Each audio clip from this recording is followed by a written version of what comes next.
Beginner Series 104 Trading Tools. We'll go through that quick, not a lot of slides, but important. Your trading desk is gonna be the place where you spend most of the time trading, and it will have a big influence on the trading decisions you make. Either they are good or not that good, and you're focused and you stick to your plan, or you don't. So you need a focus promoting trading setup and environment. It should be very minimalistic. You focus on your screen, you focus on the markets, reduce the screen on the relevant information, reduce the noise there is. Yes, you can of course have background music, but try to reduce pop-up messages you get or things that get you out of the zone of analyzing the markets or trading itself. You need to focus on the markets, you need to focus on your trades, you need to focus on your analysis and the process, and your environment should support that. All those Instagram gurus that trade on 40 degrees in Dubai on the beach with their MacBook on their phone, it is impossible. Of course, maybe short term it's possible, but long term, very unlikely. You need to check for a quiet space where you can focus. You need a high level of concentration. So enough water, enough energy, enough light. Try to implement that as well. And as I already said, distraction-free and silent room is crucial so you can focus, because they are financial decisions. And every decision is very important in trading in financial space, because if you don't do the right risk management, you can do a lot of damage. And that's why you need to focus. Secondly, on your part of your trading desk, there is a computer. Either it is a real computer, like shown in this AI-generated picture, or it can also be a laptop, but it should not be a phone. For normal price action software, any computer is okay. So if you don't want to get deep into order flow, order book trading, I think most of the computers nowadays, laptops, will do that. You don't need specific CPUs for that. For order flow softwares, you will need more calculation power. So you might want to choose for higher end computer, i5 and above. It's not high end, I know, but it's like the minimum you should get. Or depending, you can also get an AMD or a Mac CPU, but this is the minimum you should get.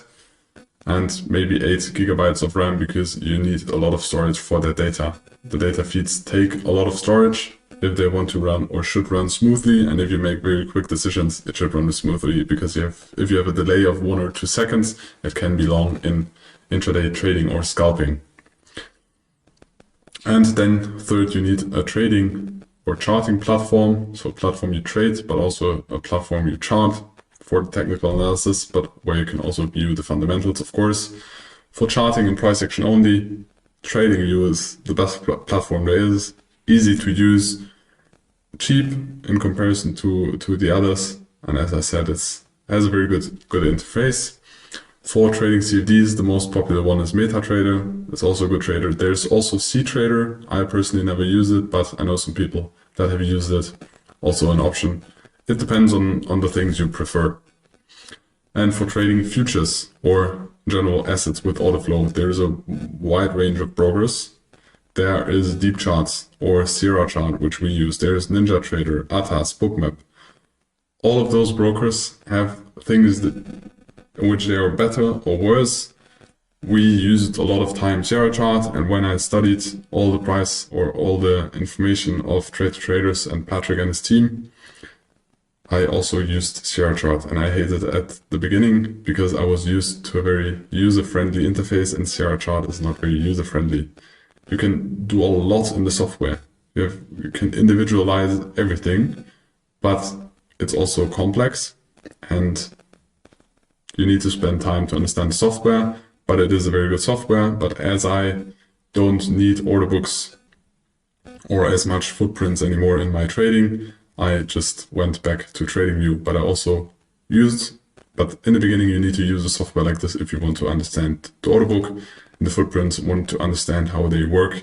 You need a software like this. For that, TradingView is not good enough.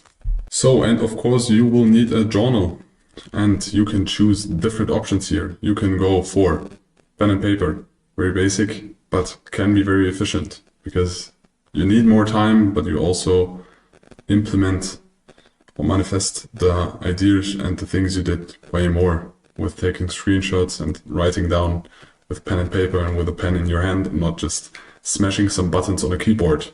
You can go with Excel, very easy one. You can implement all the calculations. There are also tons of templates free on the internet. You can go with Google Sheets if you want to be more flexible on different devices. You can go with Notions. There are also a lot of templates with Notion out there.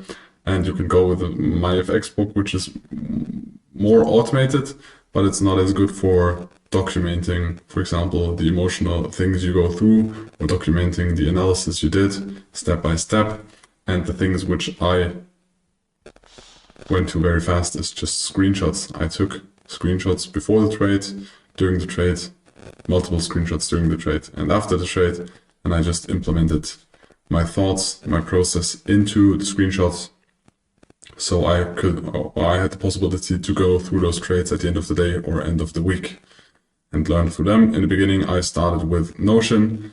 I had a very intensive Notion template built for myself, but it was very time consuming, and I was looking for an option that consumed less time, and then I decided with the screenshots.